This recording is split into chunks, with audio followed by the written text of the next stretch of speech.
અમેરિકામાં ભયાનક ગરમી, રાષ્ટ્રપતિનું મીણનું બનાવેલું પૂતળું પીગળી ગયું, લોકો ત્રાહિમામ પોકાર્યા.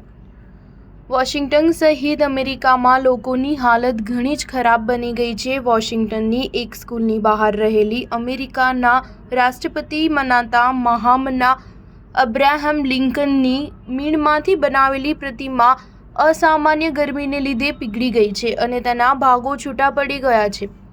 અમેરિકાના આ પૂર્વ પ્રમુખની મીણમાંથી બનાવેલી આ પ્રતિમાને ઓગાળતી જોતા સૌ કોઈ આઘાતમાં આવી ગયા હતા. દુઃખદ વાત તે છે કે પહેલાં તો તે પ્રતિમાનું માથું જ છૂટું પડી ગયું, ત્યાર પછી પગ પણ ધડથી અલગ થઈ ગયો છે. તે પછી બીજો પગ પણ પીગળી ગયો.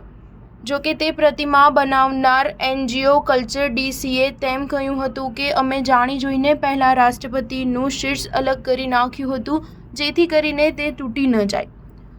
જે સંગઠને કહ્યું મીણ 140 ડિગ્રી ફેરનહીટે પીગળવું શરૂ થાય છે.